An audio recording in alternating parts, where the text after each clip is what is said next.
Chapter 3. Vegan and Vegetarian. Being vegan or vegetarian is one fantastic thing to do if it's done, especially if it's for God and you do it correctly.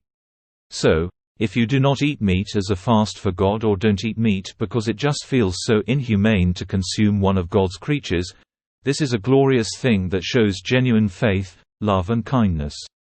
Refrain from being confused with this verse if you follow the New Testament, or any other verse that has the same sort of message.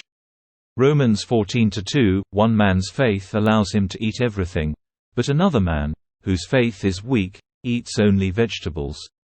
This verse is for people like me who have dived deep into gluttony. My faith was weak when I sought after God.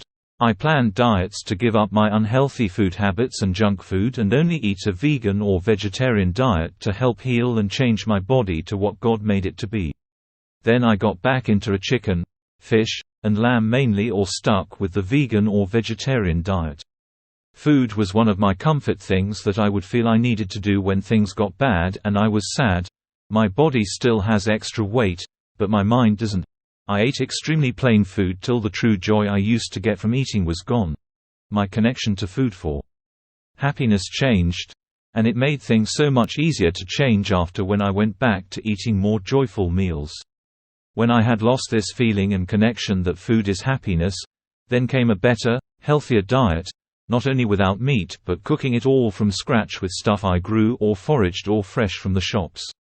It is from people like me to repent for glutinous ways that the verse Romans 14:2 is there for, not for you vegans.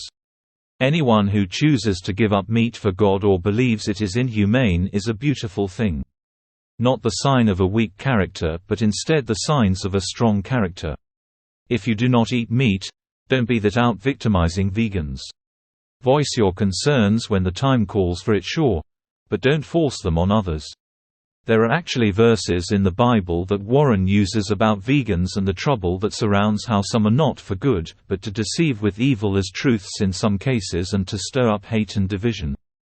But like everything, there is not just one choice. Be the respectful vegan, who does not eat meat because they can't stand the thought of eating an animal's dead body or for health reasons, or better yet, as a fast for God, be this suitable type that shares their views but doesn't force others to listen.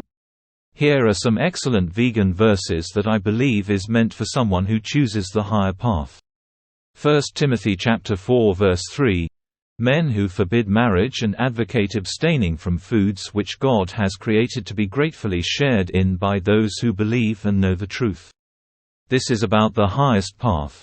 Jesus is the only way, but there are different levels to faith. Like someone of the church who does not have sex or get married, or someone who gives up meat or eats a Christian diet, their gifts will be higher in heaven, where moth nor rust nor thief can steal or destroy them. But that doesn't mean someone with little treasures, i.e., goes to the church, believes in Jesus, and tries to be their best self. They may all fall sometimes, but know it's all about keeping and returning to Jesus that counts. Both have a place in heaven, but both will be rewarded differently in heaven. Anyone who doesn't eat meat for God or love his animals knows the way and the truth of God's heart. Proverbs chapter 12 verse 10, the righteous know the needs of their animals, but the mercy of the wicked is cruel. A great but sad example of this is cow farming in England and the USA. In England, cows are raised where they're free to roam and treated with great love and care, giving excellent health care and protection from predators. In the US, the farming of cows is different. They are kept locked inside a farm building in a tiny space where they can't even move sometimes, and things are held to the lowest cost, so living conditions for the animals are very bleak. Some even sadly die year in and year out from neglect of the farmers, livestock raiser, in a lot of cases. It is entirely different from the red tractor promise in England. Just because it is right to eat some meat doesn't mean it is right to eat it in all circumstances. Know where all things come from and the story behind them, not just food, is a vital thing to do as a Christian.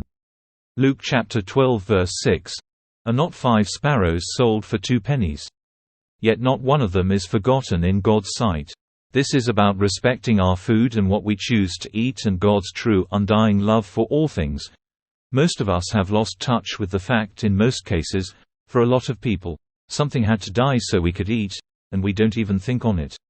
Thankful that is not the case for a lot of people, and meatless meals, vegan and vegetarian, is growing more and more each year. And just like them 5 sparrows that God never forgot, nor will he forget each meal you choose to eat righteous. 1 Corinthians chapter 8 verse 13. Hence, if food can lead my brother to sin, I will never again eat meat lest I cause the downfall of one of my brethren.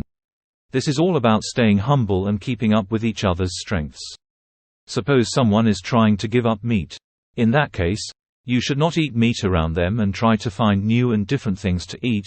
Or if they have given up meat, have respectful of their decision like they should be to you, but eat meat around them if they're okay with it. A lot of vegans and vegetarians don't mind eating around other meat eaters. It's not ideal for them, but they understand still, it's just how the world is, and it does not make them sin by breaking their food habits.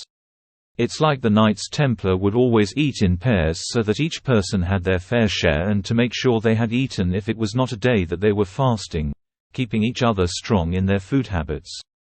1 Corinthians chapter 10 verses 1 to 33 ESV. For I do not want you to be unaware, brothers, that our fathers were all under the cloud, and all passed through the sea, and all were baptized into Moses in the cloud and the sea, and all ate the same spiritual food, and all drank the same spiritual drink. They drank from the spiritual rock that followed them, which was Christ. Nevertheless, God was not pleased with most of them, for they were overthrown in the wilderness. This is about breaking fast to God and eating righteously. If you are a vegan or vegetarian and instead, you have overthrown the wilderness, or you are going to be, please look into all you eat, as some things are genuinely destructive to the planet, and cause a lot of issues in the world, or have a lot of crime or other bad things connected to them. As Christians, we should always look into what we are doing, where we are going, what we are eating, what stuff we are promoting, and all the other aspects of our lives.